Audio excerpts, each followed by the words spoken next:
what is it that's beneficial about migration? People migrate for two main reasons: reactive and proactive. People migrate reactively to preserve life and limb. That is forced migration and enforced migration. And who here in this house will generate an argument against letting those people in? What is it that is evil about letting people who are seeking to preserve life and limb? Well, my point. I mean, it's all very well and good having principles, and if we followed all our moral principles in our fibres, then I'm sure every government in the world would be some amazing function. But there's logistics and there's principles, and sometimes the two can't go together, and you've got to make the best compromise. That brings us back to management. But Go ahead. You can only have such good management. Management isn't endlessly good. It's limited by the natural surroundings. It doesn't change. We're still talking about, do we have capacity to logistically deal with it? That is the main issue. Well, now, if you don't mind, the proactive argument as to why people migrate is effectively seeking to improve livelihoods and lifestyles. These are the economic migrants we hear about. And again, I ask you the same questions. What's inherently wrong about that? And these migrants that we find coming to the countries, they tend to be more venturesome. That is why evidence has shown that productivity amongst migrant workers is relatively higher than settled communities. We also find that there are historic migration patterns. In recent times, as we've heard with the argument with Matthews, the influx of European migration through the accession countries have changed the set. The medical doctors, for example, from the Indian subcontinent, and the whole Commonwealth, who stood with these nations and died in the trenches and actually had a tradition of migrating into this country, has now been stopped, and their access to this country has been stopped in favor of what was actually the enemy of Eastern Europe. Nice point.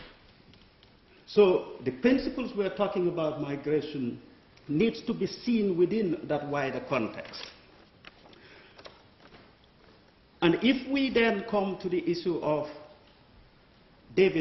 Professor David made the point about the brain drain, that Philippines is training its doctors and Great Britain is stealing it. There is another side to that equation, in that migrants remit back monies to these countries in sums that are much bigger than foreign direct investment or official development aid. For the poorest countries in the world, the remittances is 8 times the amount of official development assistance and about 4 times the amount of foreign direct investments. These monies actually create and is beginning to create the infrastructure that create employment that actually don't want to make people to leave. So this worry we have, that if we were to have an open borders, everyone would come in. Where did that come from? Why would everybody want to come in? Why would they want to come in? If they have what they want in the places they are, they would stay.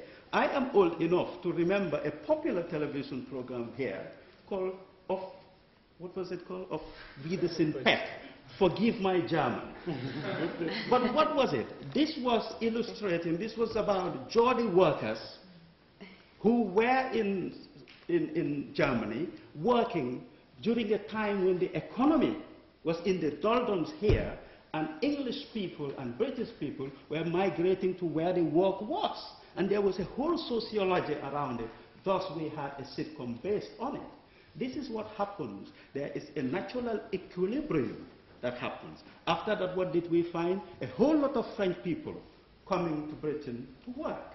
That's what's going to happen. On a point of information.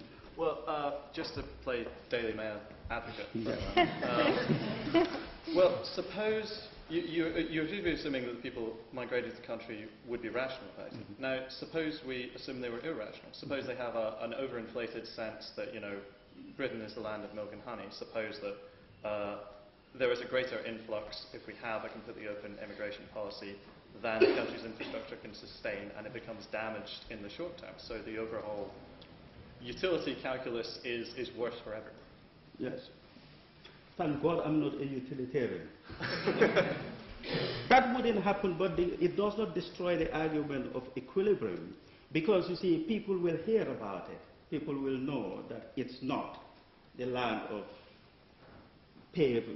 roads paved with coals, and that is why people will not keep coming. We have seen it. Britain in the past 10 years or so is an attractive place. That's why people want to come. That will not be the case altogether. We already have seen in communities Polish migrants who are going back home, and people are worrying. What does a Polish migrant have to do? First, they came here, doing our plumbing, doing it very well, and now they want to leave us.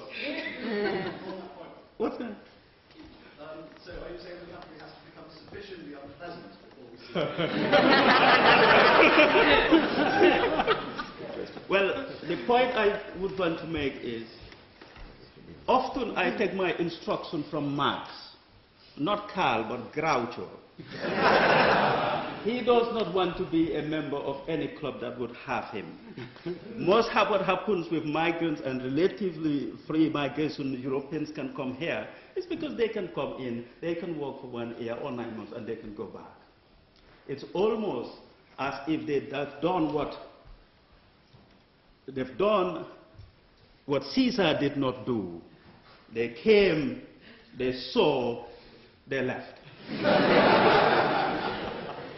Now, we've heard, I'm picking up some of the points made in the argument that 3.4 million people on incapacity benefit not working, effectively scroungers. What does that have to do with me? I'm not scrounging. Migrants are not scrounging. Again, it's the government being rubbish. So that has nothing to do with anything. We hear about Bangladeshi scoundrels who marry different women and bring them in and abandon them. Forgive my language, they're bastards. What the fuck?